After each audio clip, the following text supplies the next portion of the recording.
আসসালামু আলাইকুম। আশা করি সবাই খুব ভালো আছেন। সূরা আল ফাতিহা অর্থ সূচনা বা উদ্বোধন।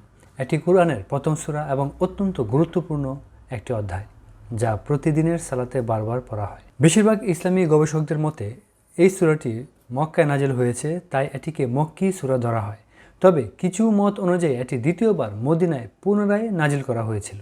সূরা আল ফাতিহা ইসলামের প্রথম দিকের সূরাগুলোর মধ্যে একটি।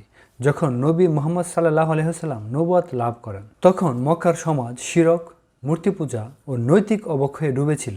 এই সূরায় তাওহীদ অর্থাৎ একত্ববাদ, আল্লাহর রহমত, দয়া, হেদায়াত ও বিচার দিবসের গুরুত্ব বর্ণনা করা হয়েছে। মুসলমানদের জন্য এটি সর্বোচ্চ দোয়া ও প্রশংসার সূরা হিসেবে স্বীকৃত। হাদিসে এসেছে সূরা আল ফাতিহা এটি কুরআনের সবচেয়ে গুরুত্বপূর্ণ সূরা। নবী মুহাম্মদ সাল্লাল্লাহু আলাইহি ওয়াসাল্লাম বলেছেন, আল্লাহর কসম, কুরআন ও অন্যান্য কিতাবে এর মতো আর কোনো সূরা নাজিল হয়নি। সাহাবীদের একদল একবার এক অসুস্থ ব্যক্তিকে সূরা ফাতিহা পড়ে ঝাড়ফুঁক করেছিল এবং সে সুস্থ হয়েছিল। নবী করিম সাল্লাল্লাহু আলাইহি ওয়াসাল্লাম একে রুকাইয়া অর্থাৎ চিকিৎসার দোয়া হিসেবে স্বীকৃতি দেন। সূরা আল ফাতিহা পড়লে শয়তান দূরে থাকে এবং এটি মুসলমানদের জন্য প্রতিদিনের অন্যতম গুরুত্বপূর্ণ দোয়া। সূরা আল ফাতিহা ইসলামের অন্যতম গুরুত্বপূর্ণ সূরা। যদিও এর নাজিলের নির্দিষ্ট কোনো ঘটনা সম্পর্কে স্পষ্ট হাদিস পাওয়া যায় না, তবে ইসলামী স্কলাররা কুরআনের অন্যান্য আয়াত, হাদিস ও ঐতিহাসিক প্রেক্ষাপটের ভিত্তিতে ব্যাখ্যা দিয়েছেন কেন ও কিভাবে এই সূরা নাজিল হয়েছিল। নবী মুহাম্মদ সাল্লাল্লাহু আলাইহি ওয়াসাল্লাম যখন নবুয়ত লাভ করেন, তখন আরবরা শিরক ও কুসংস্কারে ডুবেছিল। তারা মূর্তি পূজা করত, দেবদেবীদের মাধ্যমে দোয়া করত, মৃতদের আত্মা ও জিনদের সাহায্য চাইত। কিন্তু প্রকৃত তাওহীদের ভিত্তিতে কিভাবে দোয়া করতে হয় তা কেউ জানত না। আল্লাহ এই সূরা নাজিল করে শিখালেন কিভাবে মানুষ সরাসরি তার কাছে দোয়া করবে। এই সূরাতে বলা হয়েছে, আমরা শুধু তোমারই ইবাদত করি এবং শুধু তোমারই সাহায্য চাই। সূরা আল ফাতিহা এই সূরাটির মাধ্যমে মানুষকে বুঝিয়ে দিল মূর্তি, ফেরেশতা, নবী বা অন্য কারো মাধ্যমে নয়, বরং সরাসরি আল্লাহর কাছে সাহায্য চাইতে হবে। ইসলামের প্রথম দিকে মুসলমানদের সালাতের সঠিক নিয়ম জানা ছিল না। নবী করিম সাল্লাল্লাহু আলাইহি ওয়াসাল্লাম ও সাহাবীরা ধীরে ধীরে ইসলাম শেখার সময় আল্লাহ এই সূরা নাজিল করেন এবং এটিকে সালাতের অপরিহার্য অংশ বানিয়ে দেন। নবী করিম সাল্লাল্লাহু আলাইহি ওয়াসাল্লাম বলেন, যে ব্যক্তি সূরা ফাতিহা না পড়ে তার সালাত সম্পূর্ণ হয় না। সূরা আল ফাতিহা এই সূরা আল্লাহর সাথে মানুষের সরাসরি সংলাপের মতো।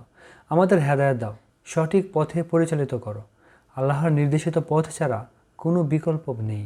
পূর্বের ধর্মগুলোতে মানুষ সত্য ধর্ম থেকে দূরে সরে গিয়েছিল। ইহুদিরা কিতাবের জ্ঞান পেয়েও অহংকার করেছিল এবং সত্য গোপন করেছিল। খ্রিস্টানরা সত্যিকারের জ্ঞান ছাড়া নিজেদের মতো করে ধর্মকে পরিবর্তন করেছিল। আল্লাহ সূরা আল ফাতিহায় বললেন, সঠিক পথের দিকে পরিচালিত করো, সে পথ নয় যাদের প্রতি তোমার ক্রোধ নেমে এসেছে, অর্থাৎ ইহুদিরা, অথবা যারা পথভ্রষ্ট হয়েছে, মানে খ্রিস্টানরা। এই সূরাটি মুসলমানদের শিখিয়েছে কিভাবে তারা সঠিক পথে থাকবে এবং অন্যদের ভুল থেকে শিক্ষা নেবে। মক্কার সমাজে জাদুটোনা, জিন, বদনজর ইত্যাদির ব্যাপক বিশ্বাস ছিল। অনেক মানুষ শয়তানের প্ররোচনায় পড়ে বিভ্রান্ত হতো। হাদিসে এসেছে, এক সাহাবী একবার এক অসুস্থ ব্যক্তির উপর সূরা ফাতিহা পড়ে ঝাড়ফুঁক করলে সে সুস্থ হয়ে যায়। নবী করিম সাল্লাল্লাহু আলাইহি ওয়াসাল্লাম এটি শুনে বললেন, তোমরা কিভাবে জানলে যে এটি শিফা? অর্থাৎ এটি প্রমাণ করে যে সূরা ফাতিহা শুধু ইবাদতের জন্য নয়, বরং এটি জাদুটোনা ও অসুস্থতার বিরুদ্ধে প্রতিরক্ষা হিসেবে কাজ করে। নবুয়তের শুরুর দিকে নবী করিম সাল্লাল্লাহু আলাইহি ওয়াসাল্লাম ও সাহাবীরা প্রচণ্ড নির্যাতনের শিকার হন। চারপাশে ছিল অবিশ্বাস, বিদ্রূপ, শত্রুতা ও নির্যাতন। আল্লাহ এই সূরায় বললেন, তুমি একমাত্র আল্লাহর দাসত্ব করো এবং কেবল তার কাছেই সাহায্য চাও। সূরা আল ফাতিহা এই সূরাটি নবী করিম সাল্লাল্লাহু আলাইহি ওয়াসাল্লামকে পরবর্তী সব মুসলমানদের ধৈর্য ও আত্মবিশ্বাস দিতে নাজিল হয়েছিল। সুতরাং যদি প্রশ্ন ওঠে যে কেন সূরা ফাতিহা নাজিল হয়েছিল, তাহলে বলা যায় মানুষকে এক আল্লাহর উপাসনা ও দুয়ার সঠিক পদ্ধতি শেখানোর জন্য, সালাতের একটি গুরুত্বপূর্ণ অংশ বানিয়ে মুসলমানদের ইবাদতের ভিত্তি গড়ে তোলার জন্য, ইহুদি ও খ্রিস্টানদের পথভ্রষ্টতা থেকে শিক্ষা নিয়ে মুসলমানদের সঠিক পথে রাখার জন্য, শয়তান, কুসংস্কার ও জাদুটোনার বিরুদ্ধে রক্ষা করার জন্য, নবী করিম সাল্লাল্লাহু আলাইহি ওয়াসাল্লাম ও সাহাবীদের ধৈর্য ও আত্মবিশ্বাস বৃদ্ধি করার জন্য। সূরা ফাতিহা শুধু কুরআনের প্রথম সূরা নয়, এটি ইসলামের সম্পূর্ণ আকীদা, তাওহীদ, সালাত ও জীবন পরিচালনার মূল শিক্ষা।